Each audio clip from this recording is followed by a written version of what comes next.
ముందుగా ఈ కథను రక్తదానం గురించి ఎలాగైనా యువతలో ఒక చైతన్యం తేవాలన్న ఉద్దేశంతో ఒక 3 రోజులు గూగుల్లో, వికీపీడియాలో, యూట్యూబ్లో మొత్తం సెర్చ్ చేసి ప్రతి ఒక్క పాయింట్ను మనకి ఎంత శాతం ఏది ఉందన్న ప్రతి ఒక్క విషయాన్ని నేను పర్టికులర్గా రాసుకొని కష్టపడి మరి రాశాను.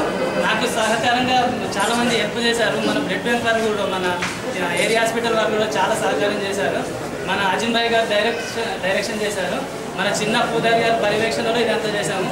మేము పిలవగానే మాకు కిషోర్ గౌడ్ అనే అంతర్గం వ్యక్తి మాకు నిర్మాతగా వ్యవహరించారు. మళ్ళీ మన ఏరియా హాస్పిటల్ సూపరింటెండెంట్ గారు కూడా తనవంత సాయంగా మాకు ప్రొడ్యూస్ చేశారు.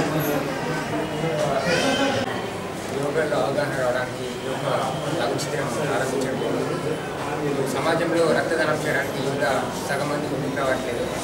దీంట్లో ప్రాణాపాయస్తున్నటువంటి స్థితిలో రక్తం అవసరం పడితే కూడా సరిగా స్పందించే పరిస్థితి ఉంది. ఈ ముఖ్య ఉద్దేశంగా తీసుకొని ప్రజల్లో చైతన్యం కల్పించడానికి ఈ లఘు చిత్రం ప్రారంభించారు.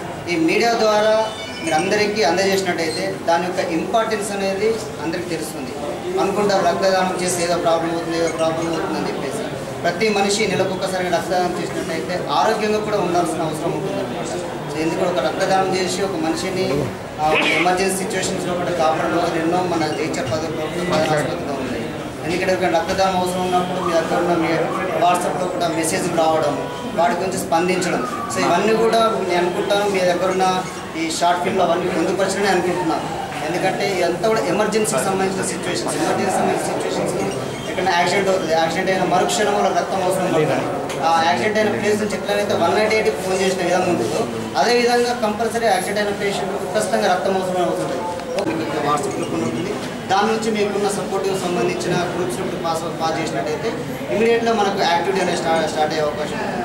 సో దానికి సంబంధించిన షార్ట్ ఫిల్మ్ తీసిన హెల్పింగ్ హ్యాండ్స్ వాళ్ళందరికీ మా జైచర్ ప్రభుత్వ ప్రధాన ఆసుపత్రి మరియు మా సూపరింటెండెంట్ గారి తరఫున మా వైద్య సందర్భం ఈ బ్లడ్ బ్యాంక్ వచ్చిన తర్వాత కేవలం జగిత్యాల పట్టణానికే కాకుండా జగిత్యాల డివిజనే కాకుండా కరీంనగర్ జిల్లాలో ఉన్నటువంటి పూర్వ కరీంనగర్ జిల్లాలో ఏదైతే ఉందో వారందరూ కూడా మరి రక్తం అందించేటువంటి గొప్ప బ్లడ్ బ్యాంక్ మరి రాజీవ్ రక్తం చెప్పక తప్పదు.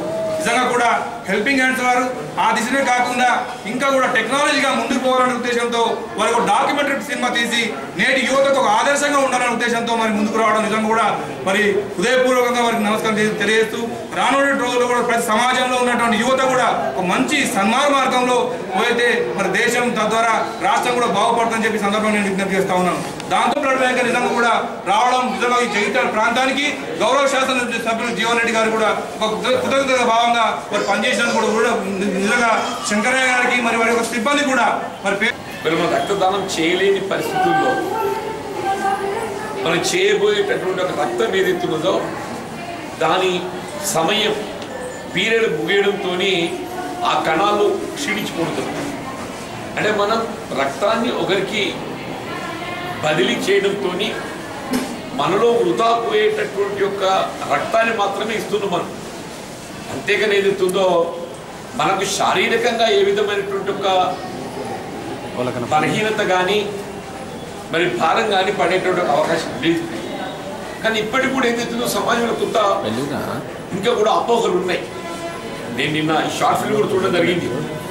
ఎవరైనా ఆపద సమయంలో మరి రక్త అవసరం కొరకు ముందుకు రావడం జరుగుతుంది, పరిగెత్తుకుని రావడం జరుగుతుంది. కానీ వారు కూడా రక్తం ఇవ్వగలుగుతారు అనేటువంటి ఒక భావన వారిలో ఉండదు. మరి రక్తం కావాలని కోరుకుంటారు. కానీ ప్రత్యామ్నాయంగా ఏదైతుందో మరి రక్తాన్ని సమకూర్చాలంటే ఒక ఆలోచన రాకపోవడం వాళ్ళ లోపల ఉండేటువంటి ఒక మానసికంగా మరి బలహీనత అని చెప్పి తప్పదని చెప్పండి. ఆ విధమైనటువంటి ఒక మానసిక బలహీనతను తొలగింపచేయాలనే ఒక భావనతో ఇలా హెల్పింగ్ హ్యాండ్సే రక్తదానం ఎవరు చేయాలని భావించిన దాన్ని ప్రోత్సహించడంతో పాటుగా రక్తాన్ని మనం అవసరం మేరకు ఏదైతుందో ఇతరులకు ఇవ్వటం అనేది ఆ ప్రాణిని నిలబెట్టడంతో పాటుగా మనకు శారీరకంగా ఏ విధమైన బలహీనత వచ్చే అవకాశం లేదు అనేటువంటి భావన కల్పించడానికి ఈ హెల్పింగ్ హ్యాండ్స్ ఈ డాక్యుమెంట్ షార్ట్ ఫిలిం రూపొందింప చేయటం నేను నిజంగా హెల్పింగ్ హ్యాండ్స్ మిత్రులను అభినందిస్తున్నాను. వాస్తవంగా జగిత్యాల ఏదైతుందో ఇది జిల్లా కేంద్రంగా రూపుదిద్దుకోక ముందు నుండి కూడా ఇక్కడ బ్లడ్ బ్యాంక్ ఆవశ్యకతను గుర్తించి మనకు పెద్ద డాక్టర్ శంకరయ్య గారు లాంటి సీనియర్ డాక్టర్ల సహకారంతో మరి రెడ్ క్రాస్ వారి యొక్క సహకారంతో ఇక్కడ బ్లడ్ బ్యాంక్ ఏర్పాటు చేసుకుంటూ వీళ్ళ రాష్ట్రంలోనే ఈ బ్లడ్ బ్యాంక్ ప్రథమ స్థానంలో నిలవగలిగిందని చెప్పారంటే డాక్టర్ శంకరయ్య గారిని అట్లాగే అంటే దీన్ని నిర్వహిస్తున్నది కాబట్టి అని చెప్పండి. దీన్ని నిర్వహిస్తున్నది కాబట్టి డాక్టర్ శంకరయ్య గారు కానివ్వండి, ఇక్కడి వారి సపోర్టింగ్ స్టాఫ్ నేను అందరినీ కూడా హృదయపూర్వకంగా అభినందిస్తున్నాను. దీన్ని మరి నిరుపేద వర్గాలే కానివ్వండి, ఆపదలో ఉండేటటువంటి ప్రతి వారు కూడా దీన్ని ఒక హక్కుగా భావించి ఈ రక్తాన్ని మరి వారి జీవితాన్ని నిలబెట్టుకోవడానికి కొరకు వినియోగించుకో.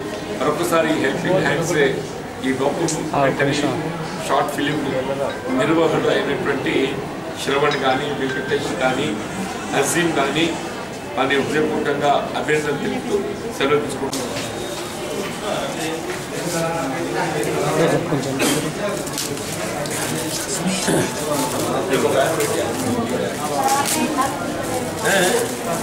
ఇది వరండా హాల్ అని చెప్పి పెట్టాను. వరండాలో కూడా